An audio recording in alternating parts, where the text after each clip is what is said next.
All right, we are live. Are you ready to get absolutely nuts? Let's go. Okay.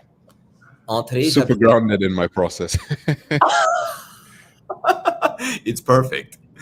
On today's brand new episode of Playing Small is Cancelled, we have an exclusive treat. He's a spiritual explorer with over a decade devoted to diving deep into the realms of quantum physics, spirituality, and energy, just to name a few. With a foundation in mechanical engineering and a history of driving serious growth in the business world, he's transformed his journey into one of soul evolution big facts. His work, which includes everything from intense study, wisdom, and courses to psychedelic retreats, has led him to develop a powerful formula for tapping into our quantum potential, helping us manifest our dreams at lightning speed. His content will penetrate your soul. Please welcome the brilliant and transformative, the handsome and creative Adeyemi Adeyosoye. How you Thank doing? you, brother. Very, very happy to be here. I'm really great, man. Currently in Thailand, traveling through Asia, and really having moments now where I just see the dream life I've dreamt about for so long manifested in front of me. So I'm full of bliss. I'm thankful. Your energy is very tranquil. I love being around you, and I can't wait to even do more stuff. We collaborated recently. There's just an unbelievable spirit about you, and it's rare when you connect with someone like you. The energy is pure. There's no agenda. You just want to share and help people, and I want to acknowledge you for that. You don't see that as much as I'd like. Thank you. I really, really appreciate that. Thank you, brother. Yeah. Thank you. There's so many places we could take this conversation. For our listeners in our community, in case you weren't familiar, my best suggestion: do a deep dive, play catch up. What I think will be most valuable today is if we just dive in and have an unbelievable conversation and hit on some of the really cool stuff you're up to now. Before we dive in, I have an icebreaker for you. Are you ready for me? Let's go. Okay. Have my picks in hand. I know that this is a word that you really love and gravitate towards. For you personally, what does it mean to live an authentic life? It's really stepping out of the way. You talked about my energy, and I'm very thankful for that realization. But it came from years of really asking myself, what is the flow of life, of beinghood, of spirit that wants to come through me, and how can I step out of the way of that? And the only way to do that is to really search into your soul and ask yourself, what is the main thing that I want to bring out into this world right now? What is the main thing that's coming out of me? Can I sense that? And then can I get out of the way of that? And the interesting thing with authenticity is, first of all, is the highest frequency a human being can emit in the world. But also, to be authentic is directly connected to being magnetic. Because by being authentic, you repel things that are not for you and you magnetize the things that are for you. And I always like to say, people want to be magnetic and they want to magnet the lives that they want into their existence. But they forget that a magnet cannot work unless it repels. Authenticity is the capacity to withstand the repulsion that comes from being your true self. So stepping out of the way and having the capacity to withstand the repulsion that causes, because that ultimately leads you into exactly the life that you want to create. To be honest Game with you, changer for me. I was gonna say that's where we dropped the mic, but we just started. Unbelievable. And I love the word magnetic. And I Yeah. think of, look, when we're operating and swimming with the currents of life and really connected and plugged Hmm. in, we're magnetic. And oftentimes when we're disconnected, we're trying to be something we're not. We have judgment, so forth. We're not so. And it's like, it almost sounds so simple. Just be yourself. But I love how you said it. Like, we're the channel with the divine downloads, our unique gifts coming through us, and our job is to not interfere with that. Correct. Because the thing with just being yourself, it is not try to be yourself. There is no trying involved. You step outside, you step away, you step out of the flow, and you allow whatever comes through in a non-judgmental zone. And to get to the point where you can actually start to express this authenticity from your core being, right? There's a relaxation into your grip on life, your grip on ego, your grip on how you think the world is going to perceive you.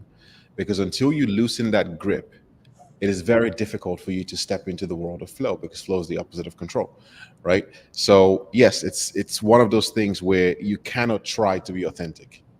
You either are or you're not. And you know every time you're inauthentic.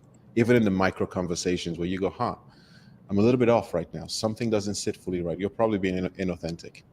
And it's in those micro moments that you have to correct yourself perpetually, consistently, so that you constantly get back into your flow. Yeah. And this is so good for everyone listening right now. It's not bad if you catch yourself in that moment. It can actually be very productive if you can identify it and then move, and like you said, kind of like reps so you can stay in that authentic flow. You know, I love the work you do with David Meltzer. And one of the beautiful things with Meltzer is he talks about how you constantly have to come back into alignment. You're constantly coming back into balance. And it is in the micro moments that you win the macro war, right? And it's the macro war of inauthenticity and creating a life that's not for you. So it's really this, yeah, you hit the nail on the head. And I have to say, it's not easy. Repulsion is not easy. Being in your flow and your authentic expression sometimes leads you to look crazy. It leads you to do things that don't make sense. When I turned down one of the most successful job I was having, it did not make sense on paper, but deep inside of me it was inauthentic. Something was off. And that something was the sign from my soul saying, hey, you are out of alignment here in some way. Something is not truly you. Can you step out and create the chaos required for you to step into your true being? Right. So it's super important for the listeners here of, I mean, I can't tell you what to do. I can only tell you the life that I've lived and what comes as a result of that. And a lot of the bliss I get to experience came when I could step outside of that zone. And the only way to really do it is to figure out the micro moments where you step out of alignment and very quickly course correct and quickly course adjust. The only reason the Starlink or the SpaceX ship could land back on the dock was because of the micro corrections. Even if you saw it when it was landing, there was a constant micro correction all the way back to the dock, right? So this is a little bit of a natural process that you constantly micro correct until you find yourself in alignment, because you know when you're authentic and you know when you're not. 100%. Yeah. And also, it's an energy too. Like if you're not, something's tugging at you. Like, why did I do that? What did I make this mean for myself? Or why did I assume some judgment there? It's in the back of the mind always, right? You know. You know. And it's one of those things where someone asks you, if you're in a situation where, you know, you're trying to make two decisions, you're not sure which one's for you, which one really is, you know. And whenever you really tap into that knowledge that's always there, that voice that you talked about at the back of your mind, the answer is always there. And this is why I love the intelligence of this work, because you cannot lie, you cannot hide, there's nowhere to go. And the reason you might say, hey, I love your energy, is because it's a refinement process. There are many times where I've sat in business, in work, and the things I'm putting out there, and I've asked myself, is this truly me? Is this truly what I want to put out? Is there a hidden agenda behind what I'm doing? Right? Is there a covert contract somewhere there? And many times there are. And I have to look at that and be super honest and go, yes, a part of me still wants to be inauthentic because it thinks it can strategize its way to getting what it wants.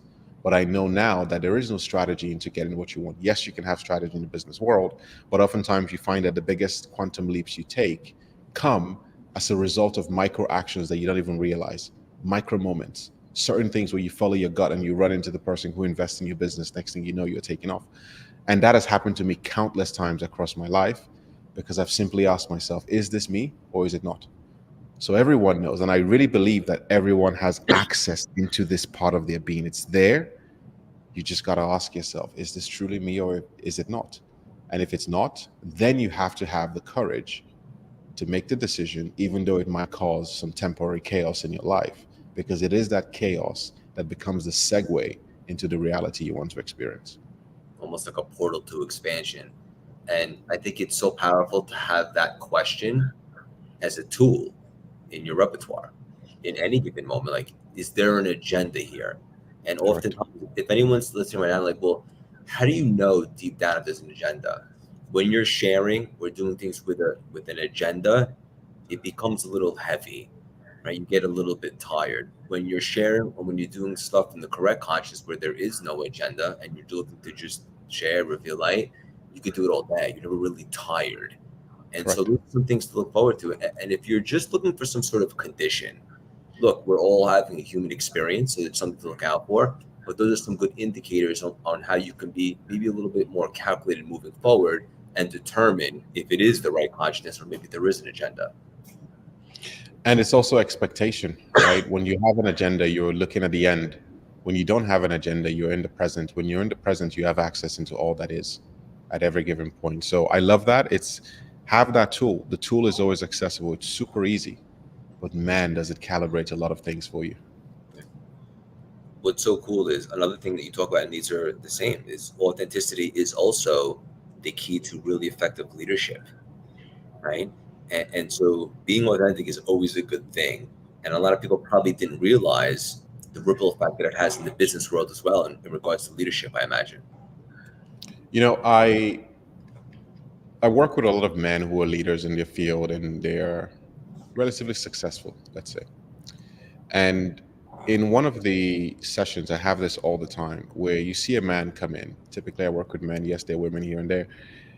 You see a man come in, and the first thing he presents to you is his mask, right? It's the mask of ego, the mask of what he has achieved, the mask of his success, all of the different things that he wears as his armor into the world that says, I am of value, I am worthy. But whenever we break through that mask and the vulnerable aspects of that person comes out, the fear, the shame, the guilt, the parts they're not so happy about, and the parts that they're also secretly happy about, the entire energy changes, right? I see this in rooms where for the first time, you could hear someone speak for 30 minutes.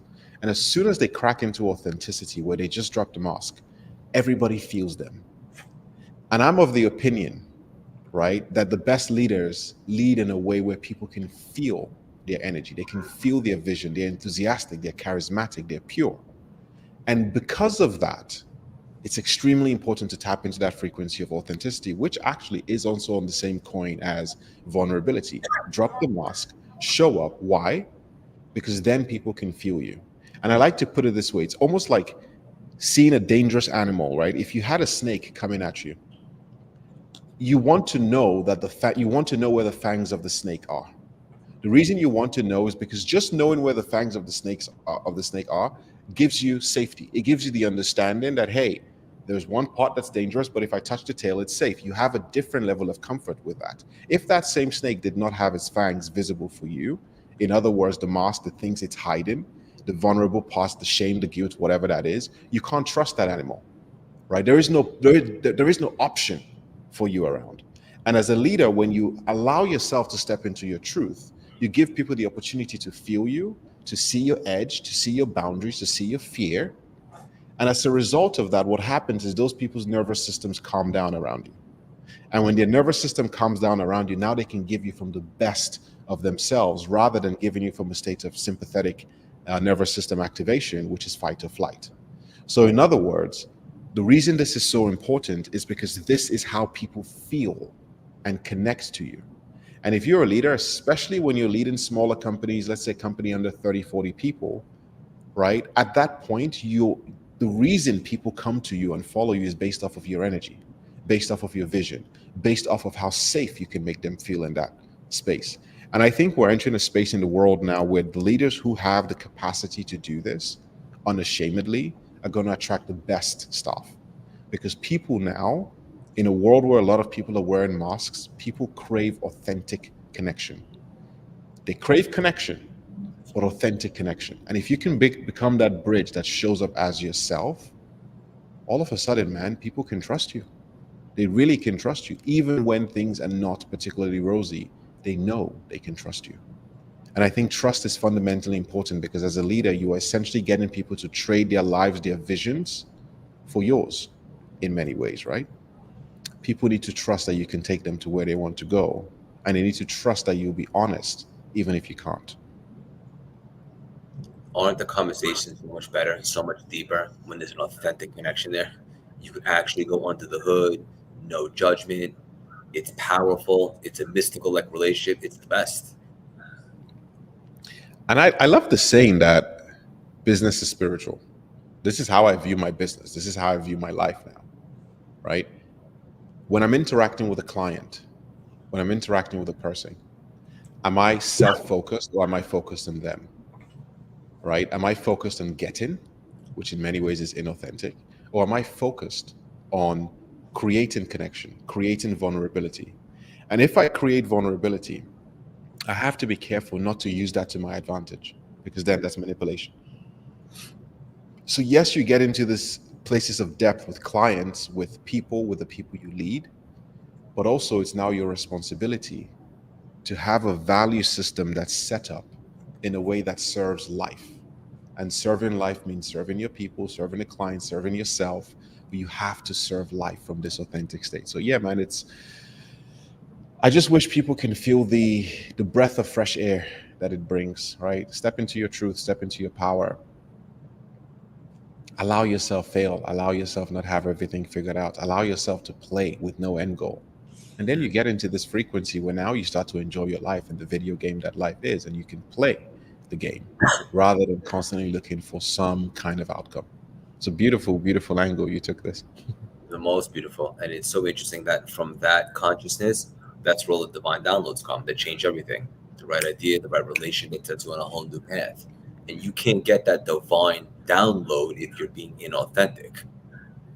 Exactly, because if you got a divine download when you're inauthentic, first of all, you're not going to be able to act on it, right? And if you're out of alignment, this is why I say sometimes people, when they don't tap into this frequency and have the courage to be authentic, they don't accelerate through life. Because when you're inauthentic, in some ways, and you're not, if you're inauthentic and you're not getting the downloads from source, from spirit, that allow you to activate your life in the quantum field, all of a sudden you find yourself starting to trot along. The also interesting thing here is when you are in that authentic state, if you're really in it, you cannot be so far into the future because it takes presence to maintain authenticity. The presence that trains is the presence that leads you to having access to the downloads. And when you have access to the downloads, now you have the capacity to take the next step. This is why quantum jumping happens in really weird ways, because you cannot plan for it, right? I've had times in my life where something tells me I have to go to another city to experience something, and I walk into that room. Next thing you know, I have a massive connection that opens up out of nowhere, right? It did not make sense. In my business plans, it didn't make sense. In everything that's scheduled, it didn't make sense. But I knew within me that the authentic response my body was having in that moment was I had to go. And when you follow that, magic starts to unfold effortlessly for you. And you start making these quantum jumps where you look back and you achieve what people achieve in 8 years in 1 year. And you're like, I haven't done so much to do it. You've done all the work by staying in presence and listening to the call. Yeah. Beautiful. Beautiful. And even just the like, what does it mean to be spiritual? I know there's a lot of people out there that are very realistic and logical. And I love what you just shared, because you making a jump or going to a different city or experiencing something wasn't on the whiteboard, I imagine. But you felt Not it at all. come, you felt the download, and you leaned into something that might be beyond our logic, a feeling. And then you marry that, of course, with some practical strategies and business of work, and the rest is history. But you can't just be practical and reasonable all the time, because if we're being honest, that's only 1% of what's actually happening here. Wouldn't you want to tap into the other 99% where the magic actually occurs? And oftentimes, the actions we take in our life is based on conditioning, right? It's like the condition of fear strangers, don't speak to people, do your thing, work hard. All of these are just different levels and layers of conditioning that operates in the backdrop of our mind. And this is why I love Joe Dispenza's work, where it's breaking the pattern of being yourself. Break the pattern. Step into something completely different. And another book that actually I will recommend for anyone listening to this is The Surrender Experiment by Michael Singer, because a lot of people look at spirituality from this woo-woo aspect, life of being super high in your vibration. And there is some value in that. But I like to say we're having an earthly experience for a specific reason, to do something on earth with earth, right? So a lot of my path is about taking that high level of spiritual intelligence and grounding it into the physical form. And in Michael Singer's book, it talks about how a yogi went from being a yogi to being the CEO of WebMD, which was a $3 billion company at the time. And it charts his entire life and how he surrendered into the flow of life, and that placed him in a place he could never imagine.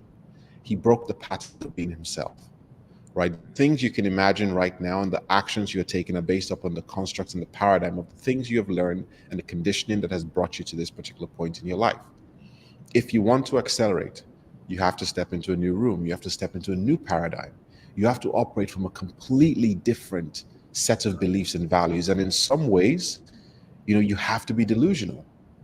You have to take that action. It's not on the whiteboard, but I feel it. So I'm going to follow that and see what happens. And when you follow that trail of breadcrumbs that your body and the signs your body gives you that you have to be in a different place, you have to take a different action, just watch what happens. So it's I'm sure you've also had many of this in your life, and this is a really magical way of navigating through life. And if people just trust it, something huge will change. I'm so happy that you said this, and I love that you say trusting too. The word delusional, often people consider that to be irresponsible, and I think telling people to be realistic is irresponsible. And I like to think, what are you gonna say? I want to add on this point because it is irresponsible to be delusional if it comes from your mind. If it comes from your mind construct where you work on create, you go bet, I don't know, whatever you want to bet on the crypto market, it doesn't work. You go look at a business plan and get super optimistic without space for flow. You can be extremely delusional in a crazy way if it comes from your mind. But when it comes from the body intelligence, right, from the soul, from the deep calling within you that says, this does not make sense, but inside of me, I feel it with my bones, that is not delusional. That is alignment. Right. So it's a really interesting difference here that I think people might get caught in this idea that, hey, you said be delusional, so go make the biggest bet in my life. Of course you can do that. But when you start following a path, it needs to come from the body. It needs to come from a deeper level of intelligence that your mind doesn't have access to. It's a great point that you bring on, right? Like delusional. That doesn't mean for someone to jump out the window and expect to fly per se. You will fall. You will fall.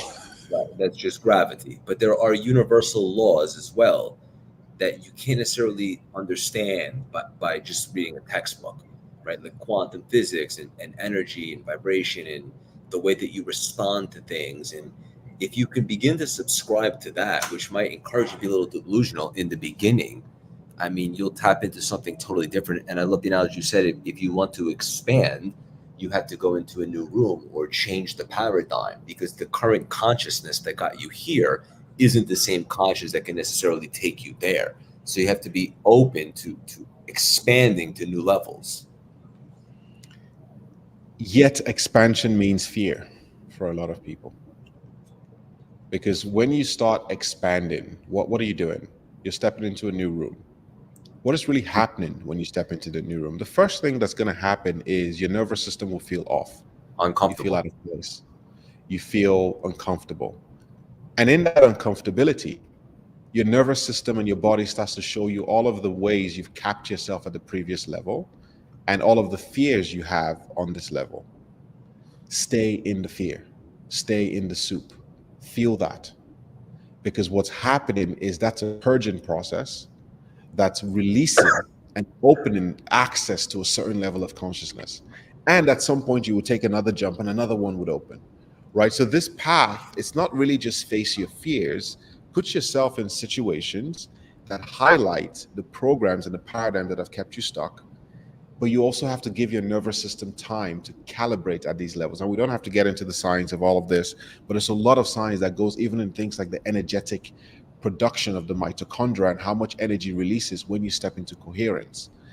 But in this process, as your nervous system goes through that calibration, spend time at that level until that level feels like normal, until that level elicits no response in your nervous system, no fight, no flight, just a calm state.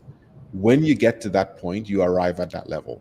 Everything up until that point is a purging process to get you to calibrate at that level, right? So you step into a new zone and then wait for the time for calibration, because if you don't do that, what happens is people touch a new paradigm, a new level of consciousness, a new level of a new room, and immediately the fear kicks in and they run right back into the comfort zone. Whereas that is the point they just need to stay in a little bit because they're being purified. And you can't go through purification without some level of something leaving you. And we're saying that the things that are leaving you are the paradigms, the programs, the mindsets, and the self-belief paradigms that have kept you stuck before. You are my soul brother. This is awesome. I love it. I love purification, all this stuff. And Yeah. also the feeling that someone might experience when they go to that new level that feels very uncomfortable and so forth. You could also change the meaning that you give that feeling. So if you begin to experience that more than once and you become familiar with it, it doesn't necessarily have to be labeled as fear to you. Like, for example, for me, when I feel that feeling, now I cone it to chasing the butterflies because I know Mm, it's very uncomfortable, but it also leads to my next level of major growth and expansion. And so beautiful. I'm running the New York City Marathon this Sunday. I still get Oh, those the night before, even though I've done it before. Thank you, brother. And even like before speaking engagement, like how many times have we spoken? But you want to do a really good job. Once in a while, I still get that feeling. But I don't look at it as fear anymore. For me, it's the butterflies. And maybe that, for anyone listening, might be helpful to make it a little bit less intimidating as you continue to ascend to new levels, kind of change the meaning that you give those feelings. correct. Create whatever you want to create for yourself. I love the term chasing the butterflies. And also in many ways, I'm in a paradigm now in my life where one of my operating systems in the world is I actually don't chase anything, right? There is no rush, there is no force in my life at all. It's really a state of allowing life to happen, allowing life to flow. And people will see this when they read um, the surrender experiment. Reframe it, reframe why you're in that position, but don't reframe it to run away from it. You might still just go, hey, there is some fear right now. Sit with that because, and this is probably a longer conversation where you can link the fear into the inner child, into the shadow, into the different elements of the person. And science is now showing through somatic experiencing work by Peter Levine, the best way through is to just feel it through. The fastest way is to sit there and instead of hiding, and I love Brene Brown's work on this also, instead of hiding the fear and trying to run away from it in some capacity, sometimes you just sit there and go, man, I'm really nervous right now. And you allow yourself to feel that completely. Yet you decide that this is the path forward. And the fact that you're having this discussion with yourself means you're on the path forward and you commit to staying on the path, right? Yeah. What happens when you do that is all of a sudden your nervous system calms down and you find yourself going, can I witness myself struggle? Can I witness myself be scared? Can I give myself the capacity to feel this, yet push on? I love that you're running the marathon. I've run a really long race myself that took me many, many hours. And there are moments when you're doing these things where you just get extremely challenged. You're 5, 6 hours into a race and you're looking at yourself, why am I here? What Been am I there. doing? Right? And it happened to me once a few years back where I was running Three Peaks I ran it for 7 hours and 40 something minutes in the end. And brother, I got to hour 6.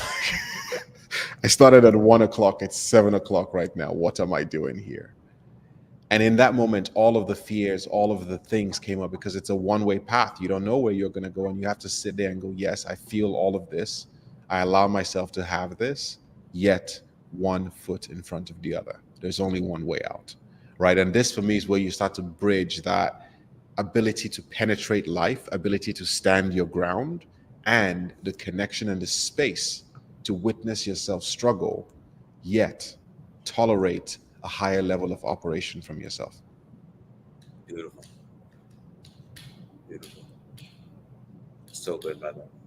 I I love want this. I love the weaving of these different things, and yeah, exploring these fields of quantum physics. All of it. I mean, it can get complex, right? And honestly speaking, anyone listening, it can get complex. Ignore the complexity. Make this thing simple. Do it for 15 minutes a day. Check in with yourself. Am I really being myself? Where did I step out of authenticity? Where was my word not aligned? Where was I incongruent? Allow yourself to feel that, make adjustments, and just keep doing that. And the only thing I can say is everything you want is really closer to you than you expect. You can walk down the streets and find it if you're in the right frequency. So do the work to step into authenticity and then let go. And the process of surrender, I want to touch on this before we move into anything else you want to move on, is people, when you hear the word surrender, it sounds very weak, right? It sounds like this, oh, I'm just going to lay down here and surrender my life. No. Surrender is an extremely active, difficult process because surrender means surrendering into the authenticity that says, this is not the role for you. I need to make a change and I don't know what I'm going to do, but my internal gut feeling tells me I need to step out of this now. That's a very active process that takes quite a lot of strength to do. So surrender, if you look at it from the angle of, oh, it's weak, we're surrendering to life, not at all. Sometimes you surrender into the path. Sometimes you surrender into the 7 hours it's going to take for you to run the race. And there's nothing else you can do but surrender to the pain. Yet you keep going, right? So that reframe, I think, is super important because a lot of people, especially men, they hear this and they go, what am I surrendering for? You're surrendering to the highest expression of yourself. And the highest expression of yourself is going to stretch you. So you'll surrender into the stretch instead of fighting the stretch. It's not a constant thing at all. I'm glad that you brought that up. I think I understand why people might have that misconception. When I think of surrender, I think of allow, receive, right? Those are beautiful feminine words and so forth. And I would encourage everybody, if you did have a judgment on that word or what it might mean, is to listen to what he's saying right now and just consider what else it could mean that's very powerful. Surrender also means do, right? It's allow, it's receive, it's all of that. It also means relentless execution. Like you're surrendering to building the next massive company in the world. It's relentless execution. You surrender into the flow of not knowing what it's going to bring, of being in fear. You're surrendering to the war of creation. It's literally what you're doing. So yes, it's allow, it's receive. It's super feminine in the way it sounds. There's a very opposite side of it, which is do and keep doing. Beautiful. Beautiful. I wanted to ask you, because I saw you post about this, and I want to encourage everybody to follow you on all the platforms. It's absolutely beautiful. And you said there's no separation between how you show up in the bedroom or the boardroom. And I just thought it was really cool and profound. I'd love for you to just unpack what you mean by that. This is going to get probably a little bit sexual. Okay. You know, a big part of, and I'll speak about it from a man's perspective, a big part of how we project into life is directly connected to how we connect with the feminine. And I like to look at the feminine in many ways as the entire world, the flow, the abundance that we want. What happens though with a lot of men because of conditioning is they haven't learned to really honor the feminine. They haven't learned to be patient, persistent, to open the feminine up. And these we can get into some pretty deep sexual spaces. I know this is going to go to different places, so I'll hold back a little bit on it. But anyone who wants to dive deeper, find my stuff, we go deep into this. If a man doesn't learn how to really connect with a woman in intimacy, in vulnerability, and you can again replace man and woman with masculine and feminine, if he doesn't learn to really penetrate a woman with his heart, right, with his truth, with his authenticity, every aspect of how he shows up in his bedroom connection with her is going to show up in the boardroom. Is he rushing? The average sexual connection for a European male is about 12.5 minutes. It takes a woman 35 to 45 minutes to open up. Are you putting the cart before the horse in your business, in your relationships, in your bedroom? Then you're also probably doing the same thing in your business, because if you really go into this, right, every man has an internal feminine and an external masculine. Every woman has an internal masculine and an external feminine. So when you learn to connect with the feminine in the bedroom in a way that's, you take time, number one, you also learn to take those same principles and interact with the internal feminine that every man, every person in the boardroom has. The woman has the external. And when you learn to engage in that manner, those same principles apply. So one of them, for example, is slow down, because of how long it takes a person to open up. The other one is have no goals. And again, there are specific sexual principles around this. But when you remove the goal from the equation, all of a sudden you have no target, and you can actually discover in the moment by moment exploration what is happening to the woman, to the feminine. In the same way, you can discover what's happening in the boardroom. You really get this peripheral vision, right? So you slow down. Another one, it's serve. How do you serve the person in front of you? How do you serve this woman to open her up? This is a giving of your gift. And we can get into many different principles, but that will get pretty R-rated very shortly. But in many ways, I tell every man who comes into my space, analyze what's happening in the bedroom.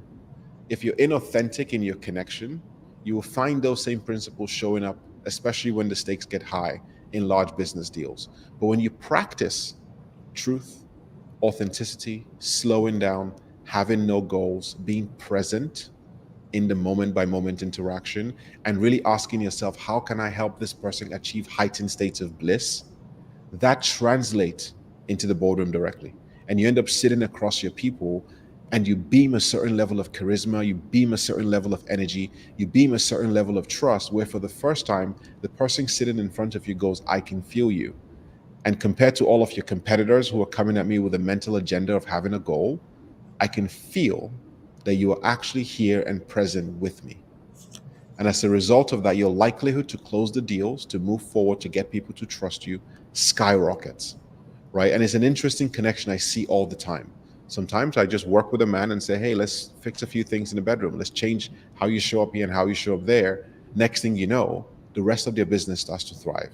Because that space, and I'll go into this slightly, ultimately, the only reason we have commerce, the only reason we have everything in the world is to come back into union with the divine sexual energy that we all possess, right? And if you don't learn how to practice that sexual connection in the bedroom, man, it's just not going to work in the boardroom, right? You can fake it and you can get somewhere, but if you want that state of flow, of quantum possibilities, of all of these different things, you need to drop all the master you've had and allow yourself to step into a deeper level of vulnerability with the feminine, because that's the only thing the person in front of you is going to respond to.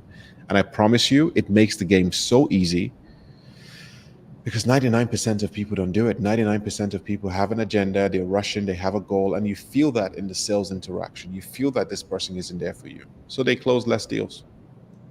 They get less people to follow them because people can't trust.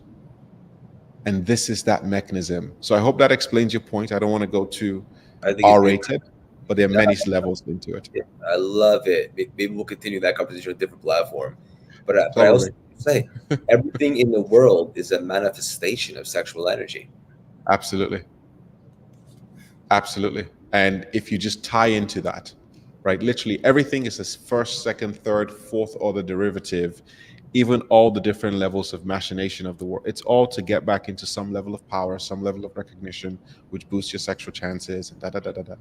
So for anyone listening, really, like that's probably even enough to get your appetite open. Practice it. Where are you off alignment in the bedroom? And connect the dots into what's happening in the boardroom. You would see the signs. That's a guarantee. You will see at least one sign. It's all connected. It's all It connected. is everything. Me, you, the world. We're a web, right? And let's see the web of what's happening in our life. This is why one of my favorite things is to identify the patterns in your life. Like spend time and go, what's really happening? Why does a person get to, I don't know, $100,000-$200,000 a month in your business and then cool down? Why do they get to $3 million a year and then cool down? What's happening? What's the underlying thing going on? And when you do that, well, I don't want to open this can of worms, but now you're getting into the shadow. Now you're getting into other hidden parts of yourself. And until you fix that, it's very difficult to make a jump. When you do, it's very simple. And it's very simple to make a jump in your life and stay there. So yes, brother, this whole thing, I love this conversation because there's a web. There's something happening. Even you and I connecting right now, there's a web. The listener in here at this moment, wherever they've joined, there's a web. There's a reason. Connect the dots, connect the patterns. The universe and the quantum field is constantly giving you signs.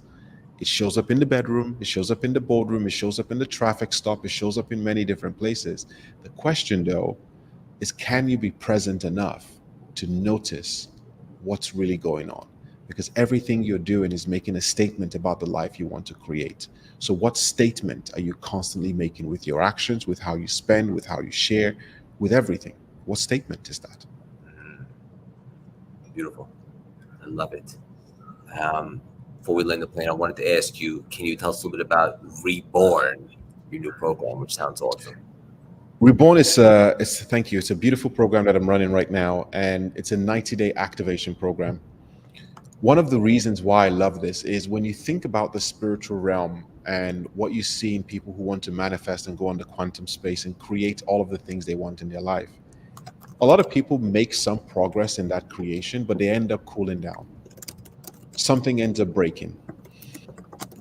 And also, what I've started to notice is there's a lot of people in the spiritual realm who try to tap into spirituality and believe that the only path into success, the only path into getting what you want is to embody what's called the light masculine, the light part of spirituality, the super woo-woo way of working. And what happens with those people is they completely abandon the dark masculine side of themselves. Right. So there's the light feminine, the dark feminine, the light masculine, the dark masculine. The light masculine is that nice guy, the one who thinks that by being nice to the world, he will get the things he wants, whether that's women, business deals, whatever is the case. He's just nice, extending himself. What happens in these cases is those men, typically men, because the dark masculine is exactly what we do, they've lost access into the dark masculine power. They've lost access into the anger, the power, the ability to take, the ability to show up in life. And because they've lost access into that, thinking that they need to stay in this super high state to manifest spiritually, what they end up actually doing is they abandon the ability to project into the world. They abandon the ability to step into real ownership. They abandon the ability to step into coherence. Right. And with the dark masculine, what we're doing here is we take people through a 3-step program. The first is to really understand the core source of your energetic blocks and your patterns based on mathematical principles on how the entire world manifests in the quantum field. Once we go through that work, we get into a really deep process of dark masculine and sexual activation to help that man learn to, first of all, channel that energy, and B, practice exactly how he needs to show up in the bedroom so he can dominate in the boardroom. And the final piece of that is where we take that energy and show them how to create and lead from their dark masculine. Why? That is the place of true authenticity for a man. You cannot be in your alignment unless you have deep access into the dark masculine. And in fact, unless you do, most times the purpose you want to achieve in life wouldn't show up. The downloads wouldn't show up, right? So after seeing many, I've worked with hundreds, if not thousands of people. There are hundreds of thousands of people that follow me across many different platforms.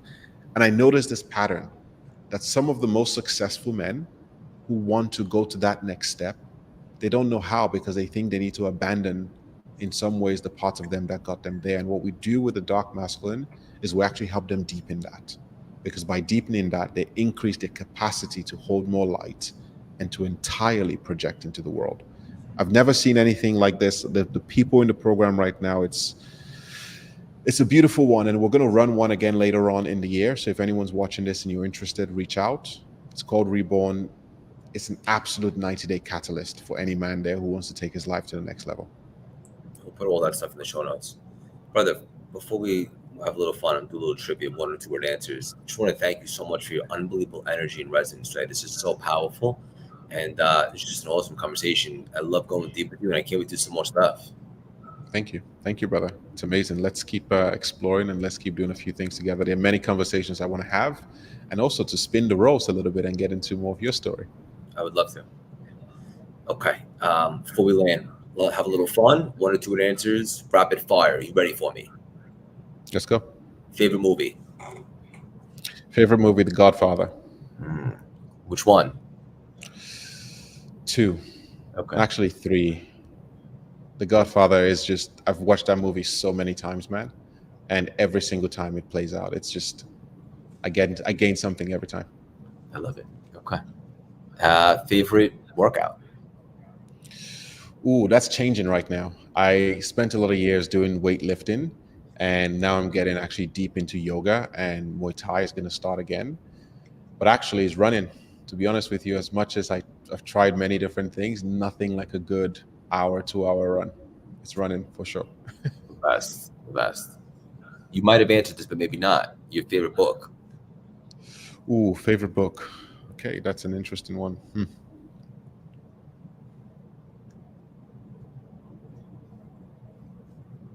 The Sicilian by Mario Puzo. I don't know why it's my favorite book. I've read many different good books. I've read many different, self-help books and things like that. But sometimes you want a book that gets you to feel. And that book, the way they landed that book, wow. The landing, I spent hours on the book, and the final piece was just a masterpiece of execution, right? And the story on there is how you build an arc and how you build something. And in the final 5 pages, how you land a plane. It's just bam, bam, bam, bam, bam, and the execution is brilliant. Also, the story is great. Sounds unbelievable. Okay. Favorite morning ritual essential. Favorite morning ritual essential.